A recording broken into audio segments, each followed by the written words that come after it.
Hi, it's Mike with Mab Landworks, back again with a new video. On this site here, we're working for a church that just acquired this building. It needs to get rehabbed, and on this side it used to have a second driveway. All the material is going to be disposed of in the backwoods area behind that dumpster. And we are here with Tommy, the grapple, and the dirt bucket. Grapple is probably not useful here, but since I have the dirt bucket inside the grapple, it saves on storage and handling, and when I show up to a job I have both the most common tools I use.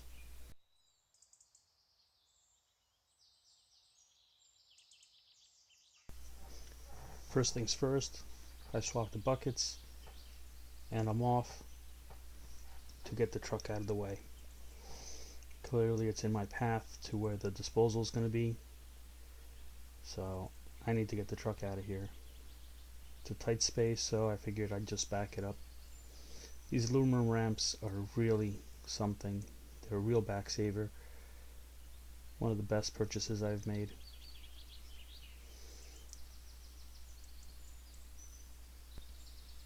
I'm also using the new GoPro clamp. I'm able to clamp the GoPro now from the machine to the truck or many other locations.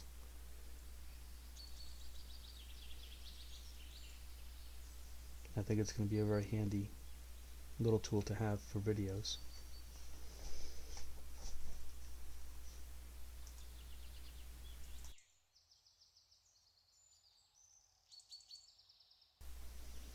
So the first thing to point out on this job is that it's been very cold the last couple of weeks, or at least last week. It's been a mild winter overall, but last week we were in the 20s, and as you can see, I'm having a hard time digging into this part of the lawn because everything is frozen.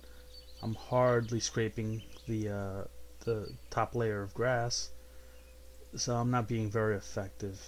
I had a late start on this job. Hopefully, I was hoping that the sun as it came out would warm up the turf and soften it up enough where I can dig and get under it. But unfortunately on this part of the lawn, the shade from the church has not allowed the sun to warm up the ground enough to melt it. So I kind of gave up on that a little bit, you can see. But over here from the tracks you can tell that the ground is getting softer.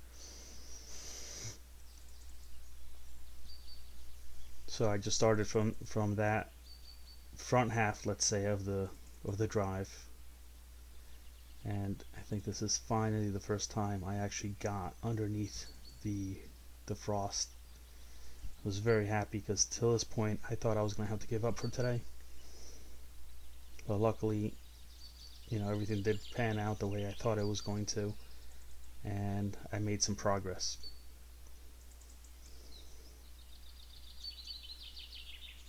See, also here, there's a lot of maintenance debris that I had to push over. And then we shoot back to a clip of the cable, the TV cable that I had to cut off. I believe there was 3 TV cables on this job crossing this driveway. So we cut them. The electrical service to the building is out of date, so they're going to have to trench to put in a new electrical service. So they would have ripped the TV cable out anyway, so they knew about this, and I came out and showed them when I found the cable before I ripped it, and they knew that it was just something that we were going to have to get rid of. Now this, you can see the orange line on the turf. This is actually, I think, the most current cable that was being used. It was actually sheathed with inside some orange conduit, and that one I believe was a little harder to get out. So I just better to cut this and get it out of the way before it gets tangled in one of my wheels, and I end up incurring a lot more damage than I need to. enjoy the rest of the video. Most of it's just going to be pushing dirt.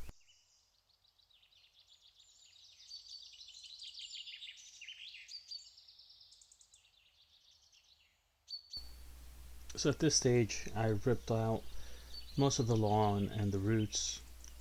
Now what I'm doing is I'm coming back with the edge of the bucket and I am cutting along the paint line just so I have a nice clean crisp edge. At this point I wasn't 100% sure what was going to happen with this. They told me there was asphalt underneath. I was skeptical because there was so much grass and you could not see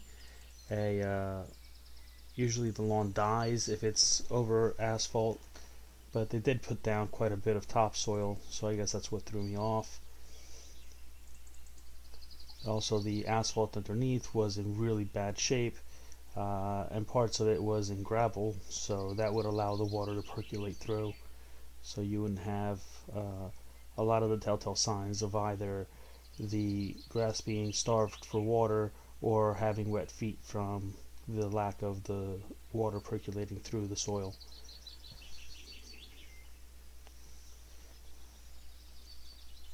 I also wasn't aware that the church planned to have, they wanted the ability for patrons to be able to park on the right side of the lawn from this view. I thought it was just going to be a second driveway so that they could have easy traffic when they have mass. You go in one entrance, out the other. It'll make it easier than just turning around and having everybody get into fender benders in the parking lot. But I was pretty proud of myself. Everything was coming out real nice. This here was where I realized that part of the asphalt was gone and it's just gravel. So it was no sense for me to keep digging. I was just gonna dig a hole.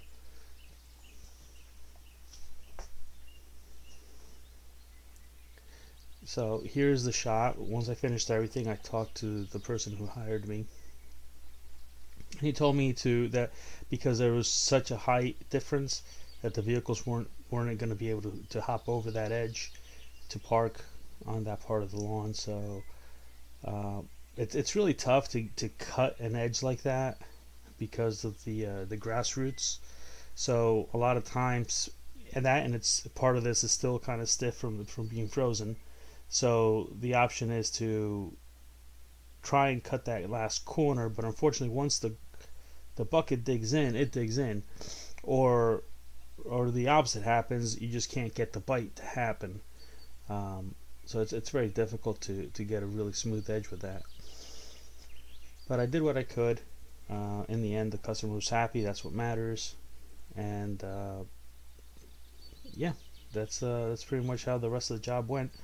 The machine always bites in a little more to one side than the other, probably because the tires haven't worn out evenly. So I figured that if I try going from the road to the backwoods, that angle would work out a little better for me to get